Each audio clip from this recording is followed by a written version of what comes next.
তাছাড়া ঘুম হবে কি করে বলো? আমার বাড়িতে যে ছোট্ট রাজপুত্র আসছে। তা অবশ্য ঠিক। সেই কবে থেকে আমাদের নাতিকে দেখার জন্য আমরা বসে আছি। আচ্ছা গোপাল, তুমি এইবারে রওনা দাও, বেশি দেরি করো না, জাহাজ ঢুকবার সময় হয়ে এলো। আপনি কিচ্ছু চিন্তা করবেন না মহারাজ, আমি একদম সযত্নে আপনার নাতি ও বৌমাকে রাজপ্রাসাদে নিয়ে আসব। গোপাল, যেতে কোনো রকম অসুবিধে হবে না। মনে আছে রানীমা? এখন তাহলে আসি।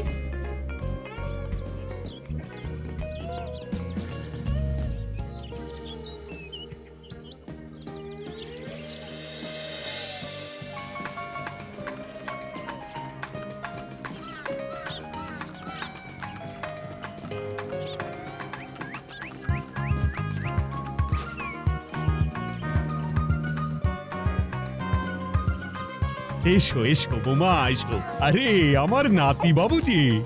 বৌমা, পথে আসতে কোনো কষ্ট হয়নি তো? এইটুকু পথ আসতে কোনো রকম কষ্ট হয়নি মা। গোপাল কাকা এত ভালো যে কি বলবো। যাক যাক, গোপাল তাহলে আরো একবার আমার মান রাখলো। যতদিন গোপালের ধরে থাকবে তার প্রাণ, সে ততদিন মহারাজের রাখবে যে মান। হ্যাঁ মহারাজ, আমি থাকতে আপনি একদম চিন্তা করবেন না মহারাজ। বেশ বেশ বেশ। আমি তাহলে এখন আসি, কেমন? আরে আরে, কোথায় যাচ্ছ গোপাল? একেবারে মধ্যাহ্ন ভোজনটাও সেরে যাও। ও, ভোজনের ব্যবস্থা আছে? তাহলে তো থাকতেই হবে। ওই ভোজনের কথা শুনেই গোপালের জিভের ওজন বেড়ে গেল। তুমি থামো তো মন্ত্রী, আসলে আজ বিকেলেই আমাদের কুল গুরুদেব আসছেন। তোমরা সবাই থেকো, আজকেই নাতি বাবুর অন্নপ্রাশনের দিনটা স্থির করে নেব। এ তো বেশ ভালো কথা। বেশ তাহলে, বেশ ভালোই হলো। রোজ বাড়িতে খেতে খেতে জিভে একেবারে চড় পড়ে গিয়েছিল। বহুদিন পরে রাজবাড়ির পোলাও কোরমা খেয়ে পেট ভরাবো।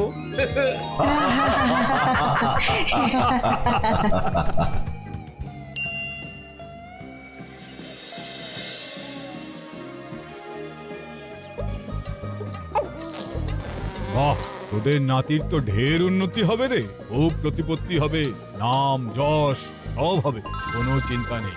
গুরুদেব, নাতির শরীর স্বাস্থ্য ভালো থাকবে তো? দেখ, এমনিতে খুব একটা কিছু অসুবিধা তো দেখছি না, তবে হ্যাঁ, সম্প্রতি একটা বড় সড়ো ঝড় বয়ে যাবে দেখা যাচ্ছে। কি সর্বনাশ গুরুদেব, এসব কি বলছেন? কথাটা কি সত্যি? আমি মিথ্যা বলি না, যা দেখলাম, ঈশ্বর আমাকে দিয়ে যা বলালেন তাই বললাম। তাহলে কি হবে গুরুদেব? এই বিপদ এড়াবার কি কোনো উপায় নেই গুরুদেব? ওরে, তোরা আমার পুরো কথাটা শোন, কথার মাঝেই যদি এত প্রশ্ন করতে থাকিস তাহলে আমি কিভাবে আমার কথাটা শেষ করব? হ্যাঁ, ক্ষমা করুন গুরুদেব, আপনি বলুন বলুন। শোন, ওর কপালে ঝড় থাকলেও সেই ঝড় ঠিক কেটে যাবে, চিন্তা করিস না, ভগবান আছেন, উনি বিপদ ঠিকই কাটিয়ে দেবেন। যখন বিপদ চরম সীমায় পৌঁছে যায় তখন ঈশ্বর নিজে এসে আমাদের বিপদ মুক্ত করে। সত্যি গুরুদেব, ঈশ্বর নিজে আসেন? হ্যাঁ, নিজে আসেন। জয় গুরুদেবের জয়। গুরুদেব, এইবারে তাহলে আপনি একটা শুভ দিন বলে দিন, নাতি বাবুর অন্নপ্রাশনটা ধুমধাম করে দিতে হবে তো। আজকের পর থেকে ঠিক 3 দিন বাদে একটা খুব ভালো দিন আছে, ওই দিন তাহলে অন্নপ্রাশনের ব্যবস্থা কর। বেশ বেশ, তবে তাই হবে গুরুদেব, তাই হবে। গোপাল, তাহলে সব কিছুর বন্দোবস্ত করা শুরু করো। সে আর বলতে রানীমা, আমি আগামীকাল থেকেই একদম জোর কদমে মাঠে নেমে পড়বো। হ্যাঁ রানীমা, আমি কোনো দায়িত্ব নেব নাকি? না থাক, যদি প্রয়োজন হয় তুমি গোপালকে সাহায্য করো।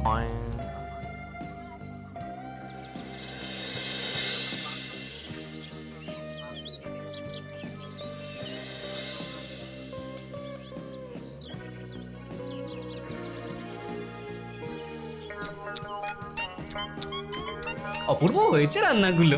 সুযোগ পেয়েছে একেবারে 3 দিনের খাওয়া খেয়ে নিচ্ছে। সুযোগ কি কেউ ছাড়ে মন্ত্রী মশাই? এই আপনি বলুন না, যখনই সুযোগ পান কোষাগার থেকে একেবারে থলি ভরে ভরে মোহর সরিয়ে। থাক, মুখ বন্ধ করো, আমার ঘাট হয়েছে বলাটা। তুমি বাবু মন প্রাণ ভরে খাও, কেমন? মহারাজ, এই রকম একটা খুশির দিনেও আপনার মুখে হাসি নেই কেন? আসলে নাতি বাবু তো আর 2-1 দিন পরেই চলে যাবে, সেই কারণেই মনটা বড্ড ভারাক্রান্ত হয়ে রয়েছে। তা তো ঠিকই, আমাদের ছেলেটা আসতে পারলো না, যাও বা নাতি এলো, তাও তো এই কটা দিন কি আনন্দেই না কাটলো। আচ্ছা রানী, আমরা যদি আমাদের কাছে আরো কদিন নাতিবাবুকে রেখে দিই তাহলে কেমন হবে? মানে বৌমাকে তো ফিরতেই হবে। বিদেশে আমাদের খোকার কত কাজ বলো তো। আরে বাবা, বৌমা না হয় ফিরে গেল, নাতিবাবু কদিন আমাদের কাছে থেকে গেলে কি এমন হবে? কিন্তু দেখো না বৌমা, আমাদেরও তো একটু ইচ্ছে হয় নাতিপুতিদের নিয়ে খেলবো, আদর করব। দেখো না। ঠিক আছে ঠিক আছে, আপনাদের কাছে আমার বাবু সোনাকে রাখতে আমার কোনো চিন্তাই নেই। ব্যাস, তাহলে তো মিটেই গেল। মহারাজ, নাতিবাবুকে কদিন এখানেই রেখে দিন, আমরা সবাই আছি, ঠিক কোলে পিঠে করে তাকে সামলে নেব।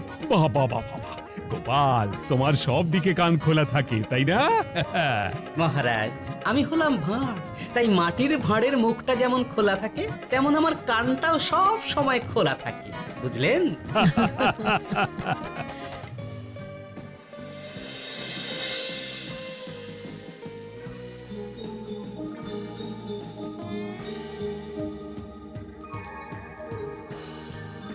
কি ব্যাপার মহারাজ, আপনি এখনো শোননি কেন? শরীর খারাপ করছে নাকি? না রানী, একটা কথা খুব ভাবাচ্ছে বুঝলে। কি কথা মহারাজ? এই যে সেদিন গুরুদেব বললেন না, যখন গভীর বিপদ আসে তখন ঈশ্বর নিজে আসেন বিপদে মোকাবিলা করার জন্য। হ্যাঁ মহারাজ, বললেন তো। আচ্ছা, ঈশ্বর কি বিপদে সত্যিই নিজে আসেন? কিন্তু তিনি নিজে তো বিশাল শক্তিধর, ক্ষমতাবান, তাহলে তিনি নিজে না এসে অন্য কাউকে পরিস্থিতির মোকাবিলা করতে পাঠান না কেন? মহারাজ, ঈশ্বর কখনো কখনো নিজেই হয়তো আসেন, অথবা কখনো কারো দ্বারা বিপদ খণ্ডন করেন। ব্যাপারটা খুবই সহজ মহারাজ। না না, কিন্তু আমার মনে হয়। মহারাজ, আপনার কি মনে হয় আমি জানি না, তবে আমার যা মনে হয় আপনাকে বলেছি। আগামীকাল একবার সভাসদদের প্রশ্নটা করতে হবে, দেখি তারা কি বলে। আগামীকাল সকালে আবার বৌমা ফিরে যাবে।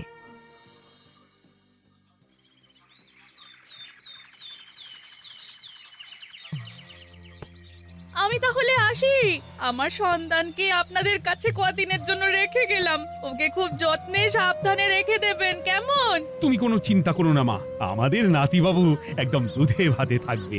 কদিন একটু দেশের মাটিটা চিনে নিক, তারপর না হয় আবার বিদেশে পাড়ি দেবে। এই বলো সোনা।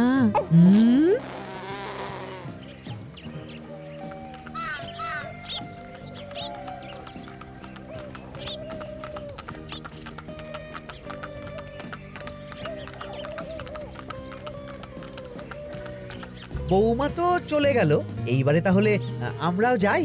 আজকেও নিশ্চয়ই বৌমার ফিরে যাওয়া উপলক্ষে রাজসভা বন্ধ থাকবে।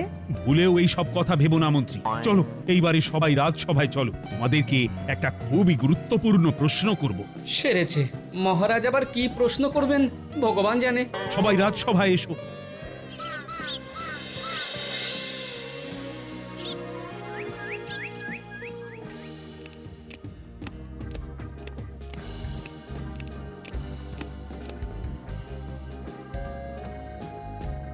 আচ্ছা, তোমরা সকলে বলো তো, ঈশ্বর কি সত্যি বিপদ খণ্ডনে এই ধরাধামে অবতীর্ণ হন? আচ্ছা, তাই যদি হয় তাহলে ঈশ্বর নিজে না এসে তার প্রতিনিধি হিসেবে অন্য কাউকে বিপদ খণ্ডন করতে পাঠান না কেন? হ্যাঁ হ্যাঁ, ঠিকই তো। কেন কেন, ঈশ্বর তো মহাশক্তিধর, উনি চাইলেই যা খুশি তাই করতে পারেন। মহারাজ, আমাদের যেমন ইচ্ছে হলে আমরা খাই দাই ঘুমাই ঘুরে বেড়াই, ঠিক সেই রকম ঈশ্বরেরও ইচ্ছা হয় নিজে নেমে এসে জগতের কল্যাণ করার। না না না, আমি কিন্তু আমার প্রশ্নের যথাযথ উত্তর পেলাম না। এই গোপাল, তুমি কিছু বলো না, একদম মুখে কুলুপ দিয়ে বসে আছো কেন? হ্যাঁ, না মহারাজ, মুখে কুলুপ দিয়ে নেই, আসলে খিদেতে পেটে ছুঁচো দৌড় দিচ্ছে। বেশি কথা বললে খাটনি হবে, আরো খিদে বাড়বে, তাই চুপ করে আছি আর কি। ইস, শুধু খাওয়া আর খাওয়া, সব সময় শুধু খাওয়ার চিন্তা। গোপাল, ছি, লজ্জা করে না? এমন একটা গুরুত্বপূর্ণ সময়ে তুমি আমার প্রশ্নের উত্তর না দিয়ে মনে মনে খাবারের কথা ভাবছো। আসলে মহারাজ, ওই না খেলে যে মাথাটা কাজ করে না, পেটে খিদে মুখে লাজ, এমন করলে তো মগজটাই পুরো ঘেঁটে ঘ হয়ে যাবে মহারাজ। বেটাকে তাড়িয়ে দিই। যাও যাও গোপাল, আমার রাজসভা থেকে এক্ষুনি বিদে হও দেখি। যাও যাও, তুমি যাও। যার সব সময় শুধু খাওয়ার চিন্তা, এমন পেটুককে সভায় রেখে আমার কোনো কাজ নেই। কিন্তু মহারাজ। চুপ, একদম চুপ। তুমি যাও গোপাল, যাও। যদি কোনোদিনও উত্তর খুঁজে পাও তবেই আবার এই সভায় তোমার মুখ দেখিও।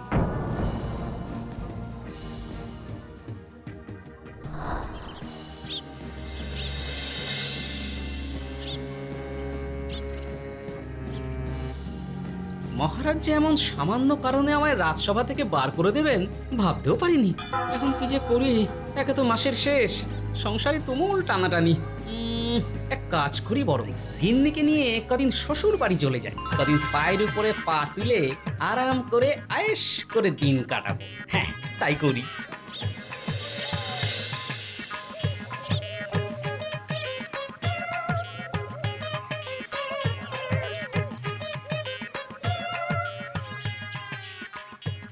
গিন্নি, ও গিন্নি, বলছি কি, ওই শিগগিরই তল্পি তল্পা গুছিয়ে তোমার বাপের বাড়ি চল। এই কটা দিনের জন্য দুজনে ঘুরে আসি, বুঝলে? কি ব্যাপার তোমার হঠাৎ করে আমার বাপের বাড়ি যাবার হিড়িক কেন? কিছু মতলব আছে নাকি? আমি না তোমার স্বামী, তুমি আমাকে এইভাবে বেমক্কা মতলববাজ বলতে পারলে? হ্যাঁ, কোথায় আমি তোমার কথা ভেবে কথাটা বললাম, আর তুমি কি না আমায় স্বামী না স্বামী কে জানে? এই গত 3 মাস ধরে বাপের বাড়ি যাওয়ার কথা বলছি, তুমি তো তখন কানেই নিচ্ছিলে না, এখন হঠাৎ? আচ্ছা আচ্ছা, বুঝেছি বুঝেছি, অনেক ঝগড়াঝাটি হয়েছে, এইবারে তল্পি তল্পা গুছিয়ে চলো, মেলা সময় বয়ে যাচ্ছে। এক্ষুনি যাবে নাকি? সন্ধে হয়ে এলো তো। সন্ধে হয়ে এলো তো কি হয়েছে, চলো চলো চলো, শিগগিরই চলো। ঠিক আছে, আমি প্রস্তুত হচ্ছি, তুমি তাহলে একখানা গরুর গাড়ি ডেকে আনোগে, যাও যাও। আরে মিছি গরুর গাড়ি রাখবো কেন? আরে বাবা, আমরা হেঁটে যাব, হেঁটে। কি বলছো? এতটা রাস্তা বনের মধ্যে দিয়ে আমরা হেঁটে যাব? হ্যাঁ, শোনো গিন্নি, ওই বাতের ব্যথায় না হাঁটাটা বেশ ভালো, বুঝলে? চলো চলো, দেখবে কোনো রকম অসুবিধে হবে না। হ্যাঁ, আমি তো আছি নাকি? হ্যাঁ,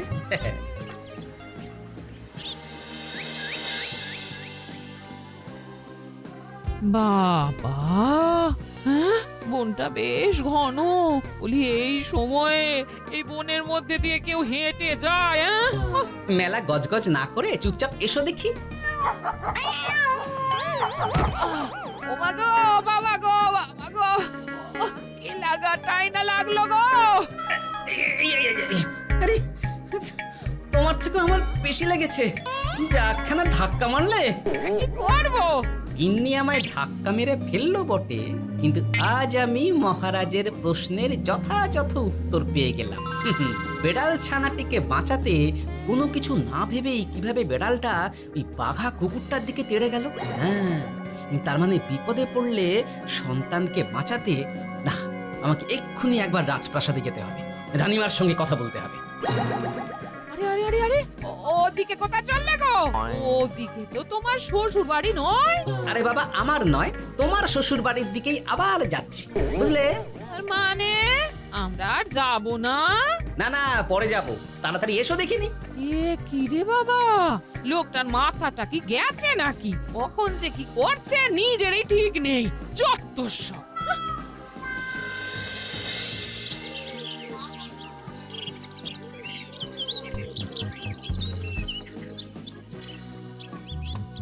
আরে গোপাল দাদা, তুমি এখন কি ব্যাপার গো? আমি একটু রানীমার সঙ্গে দেখা করতে চাই, খুব দরকার। কিন্তু এখন তো সকলে ঘুমাচ্ছে, তাই আমি তো এখন তোমাকে ঢুকতে দিতে পারবো না। আরে অযথা কথা না বলে পথ ছাড়ো, ভিতরে ঢুকতে দাও। গোপাল দাদা, তুমি এই সময় ওই ঢোকার জন্য অহেতুক জেদ করো না। তাছাড়া আমি যতদূর জানি তোমায় তো মহারাজ তাড়িয়ে দিয়েছিলেন, তাহলে আবার বহাল হব, চিন্তা করো না, দয়া করে এখন ঢুকতে দাও। গোপাল দাদা। আহ বেয়াদা, এই এই কি ব্যাপার? এত হইচই কিসের? কি হয়েছে? রানীমা, আমি আপনার সঙ্গে একটু কথা বলতে চাই, বিশেষ দরকার আছে। এসো এসো, ভেতরে এসো। তাহলে মহারাজকে তোমার পরিকল্পনা মতো বাইরে নিয়ে যেতে পারলেই উনি ওনার প্রশ্নের উপযুক্ত জবাব পেয়ে যাবেন, বলছো? সে ব্যাপারে আপনি 100% নিশ্চিত থাকুন রানীমা। এখন আপনি শুধু আমার পরিকল্পনা অনুযায়ী মহারাজকে নৌকা বিহারে যেতে রাজি করান, তারপর কি হয় সেটা আপনি নিজেই সচক্ষে প্রমাণ পেয়ে যাবেন। তোমার উপরে আমার অগাধ আস্থা গোপাল। ঠিক আছে, তুমি যেমনটা বললে ঠিক ওইভাবেই আমি নৌকা বিহারের ব্যবস্থা করছি। রানীমা, দেখবেন এই পরিকল্পনাটা যাতে কোনোভাবেই পাঁচকান না হয়, তাহলে কিন্তু সব ভেস্তে যাবে। নিশ্চিন্তে থাকো গোপাল, কিচ্ছু হবে না, নিশ্চিন্তে থাকো।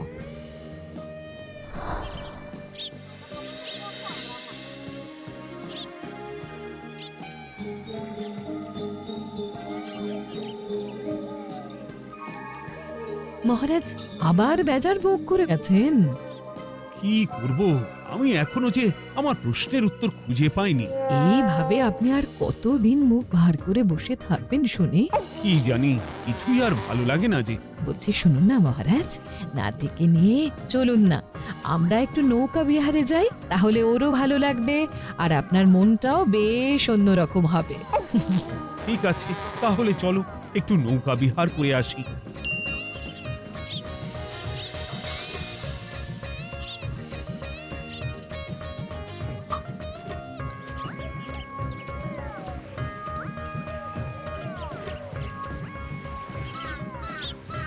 এই তো মহারাজ, আসুন আসুন, সে কখন থেকে আপনার জন্য অপেক্ষা করছি। এ কি গোপাল, তুমি এখানে? কি ব্যাপার? তোমার সঙ্গে তোমার স্ত্রীও আছেন দেখছি। মহারাজ, কতদিন আপনাকে দেখিনি বলুন তো, তাই আজকে একদম সস্ত্রীক চলে এলাম।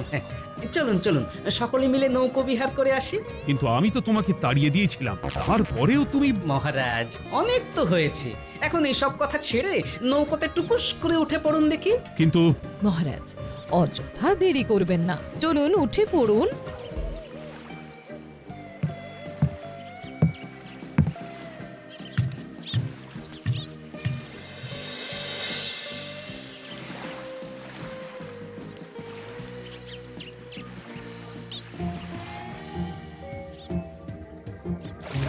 এ কি? এই নাও, দেখো দেখো, ও কোনো সাড়া শব্দ করছে না কেন? সারা শব্দ করবেন না মহারাজ, মানে এসব কি বলছো? এই পুটুলির ভেতরে তো আপনার নাতি নেই, এখানে নাতির বদলে রয়েছে একখানা খেলার পুতুল। এসব কি বলছো তুমি? এইটা যদি পুতুলি হয় তাহলে আমার নাতিবাবু কোথায়? হ্যাঁ, আপনার নাতি এইখানে একদম সুরক্ষিত অবস্থাতেই আছে। যাক বাবা, আমি যে কি ভয় পেয়ে গেছিলাম তার কি বলবো। কিন্তু রানী, তুমি আমার সঙ্গে হঠাৎ কেন এমন ছলনা করলে? হ্যাঁ, আমার কথাই মহারাজ, কেন? আসলে আমি আপনাকে এই ঘটনার মধ্যে দিয়ে আপনার প্রশ্নের আসল উত্তরখানা দিতে চেয়েছিলাম, তাই। গোপাল, কি বলতে চাইছো একটু খুলে বলো তো। আপনি জানতে চেয়েছিলেন যে ঈশ্বর যেহেতু বিশাল ক্ষমতাধর, তাই সন্তানের বিপদে তিনি নিজে না এসে অন্য কাউকেও তো তার প্রতিনিধি হিসাবে বিপদটা কাটাতে পাঠাতে পারেন। হ্যাঁ, কিন্তু তার সঙ্গে এই ঘটনার কি সম্পর্ক শুনি?